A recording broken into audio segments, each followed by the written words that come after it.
And top of the morning to you. The Irish version, as Patty was stating, the Irish do things just a little bit different than everybody else because everything revolves around Ireland. In fact, one day a year we allow you all to be Irish on March 17th, St. Patrick's Day. But my grandfather, and that's something Easy Speak decided to forget about, my grandfather was constantly punished. Although we kids thought it was the best thing in the world. He would be sitting in the kitchen with the adults. And something heinous would occur and he would suddenly be one of us kids. Turned out he did a little bit of the Guinness and a little bit more and a little bit more. So he joined us. With that, we children thought, what a wonderful thing. And he would tell us stories and he would start off reveling from the kitchen, being shamed as he were. You know, Daddy, get out there with the kids, get out there now, get out there. People saying kind of heinous little, mean little deals, and he'd join us. Well, I'm going to sing you children a little ditty. And he'd say, I was just singing to them, I don't know what the problem was. Two Irishmen, a digging in a ditch, one called the other a dirty. You hear, Daddy! So he'd say, oh, wait, maybe we'll do it this way. We'll do it the Irish version. You ever heard of the unicorn?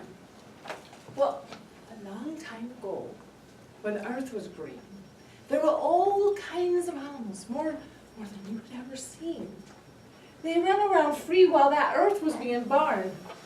The loveliest of all was the unicorn. Well, we'd heard this from the Irish rovers once or twice. But he said, no. He said, the Irish unicorn. He said, in Japan, the unicorn had a bright red head from the dripping of the blood. And in China, they had another horrible thing that went on. But the unicorn in Ireland was this peaceful, loving creature that played like your puppies. It never grew up. It was always just a wee spirit, a lovely, feathering kind of creature. In fact, those feathers lived on its back. So it was so gentle, it was so sublime, and it was not really fur, it was a type of feathering with glitter. And that's where glitter came from, you know. So when you see glitter about, you know a unicorn's been there. So that's what that's about. Brother Noah, the whole Bible thing, no. The unicorn disappeared because Brother Noah, he knew what to do. He told him, and Noah's name was not a Catholic name, it was not a Jewish name, it was not a name like that. No, it was Noah O'Malley, we all know that. So Grandfather would say, Noah O'Malley did what? He said, well, he knew what to do.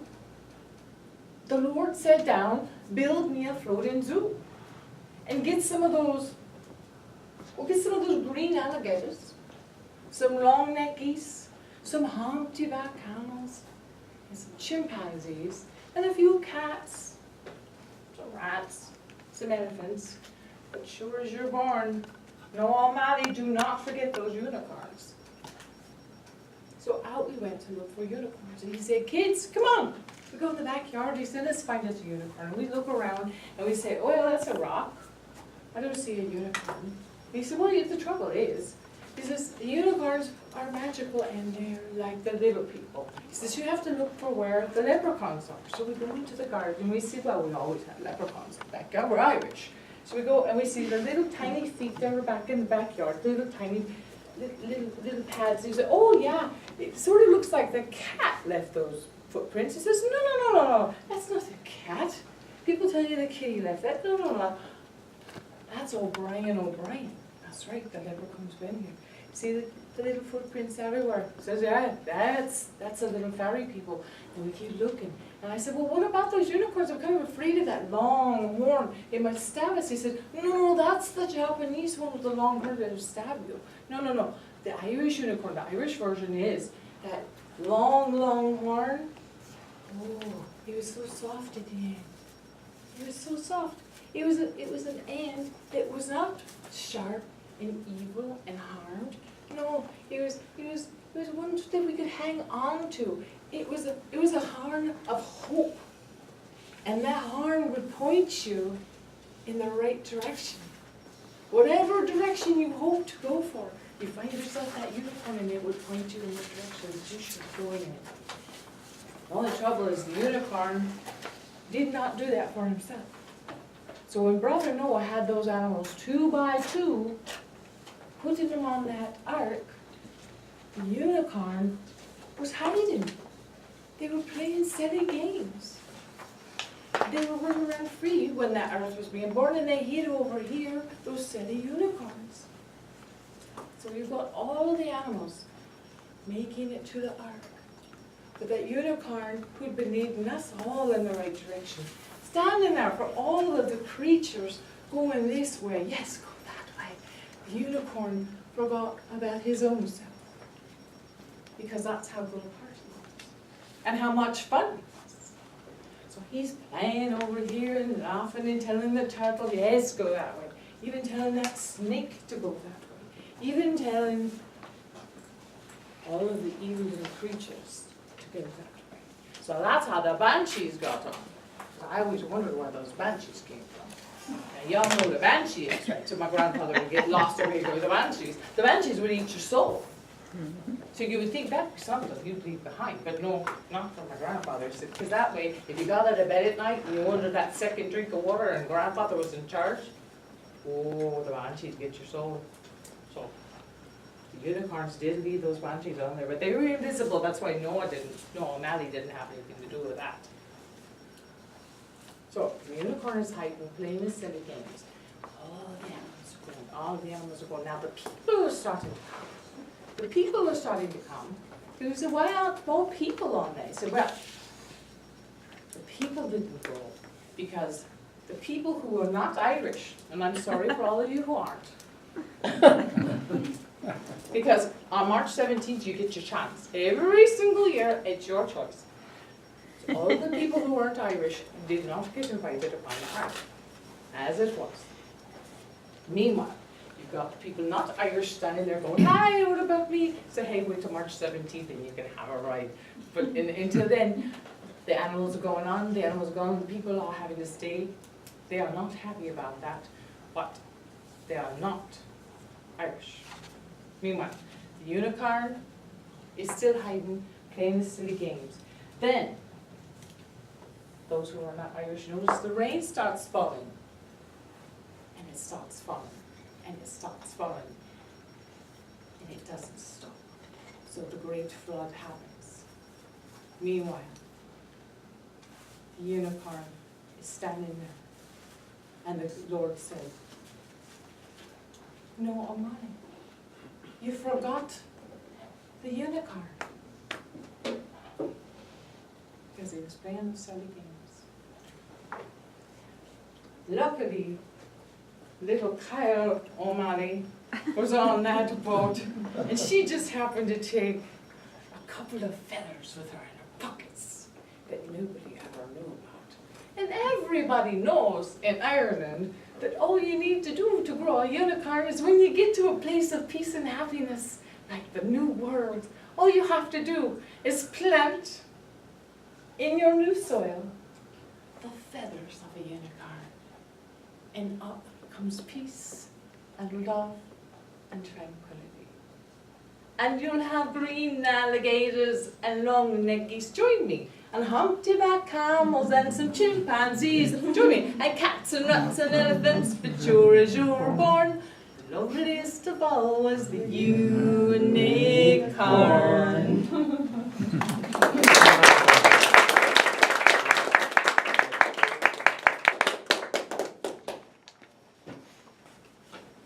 I thank you.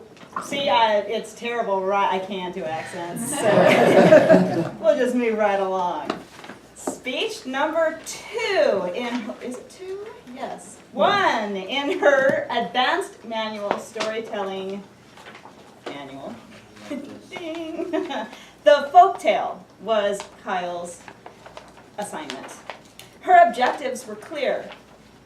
They were to tell a folktale that is entertaining and enjoyable for a specific age group, and to use vivid imagery and voice to enhance the tale. And she met those objectives quite well. Her opening was fabulous. Top of the morning to you. She also played along with Patty's past speech, which is always a nice technique. And her closing was great with the unicorn song, bringing us into it. Other great elements. She told the story within a story, and at first I was very excited about that. It was very fun. It did go into more stories, but we'll talk about that later. Excellent tempo and rhythm throughout. So using your voice is a lot of this speech, and so her using that voice and inflection was important, and she did. She met those little quiet objectives quite well. You did a great pause at the beginning when you talked about Grandpa. There was a silence. And I want to encourage all of you, when you're doing your speeches, be brave enough to be silent. And sometimes, now that's not to be confused with the pause where it's wrong, you're trying to think of the word. It's a purposeful pause. We call it in drama, pregnant pause. Those we like, and you executed that perfectly. Loved when you talked about Brother Noah, your volume, again, of the voice, your volume softened, you caught our attention, you were animated and energetic through the whole thing. Suggestions.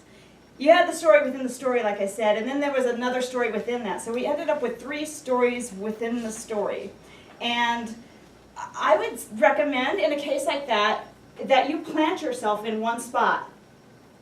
And then when you go into that second story, plant yourself in another spot. You can move around a little bit within that spot. And then that third story, another spot. Which brings us to the final, is to come back to that first spot. And that is a suggestion somewhere in there. But come back to that original story about Brahms, so that it makes a full, complete circle. And that keeps us aware of the different stories. A little less with gestures. The gestures were great, but just a little bit less. And provide lyrics of the unicorn song. Although we all knew it, I had forgotten the words. So if you would have given it to us, we could have sang along with you. And really dig into what's needed and what's not into the story. And that actually you're going to work on next time in your number 2 speech, and you'll be able to get into those elements of a story a little bit more.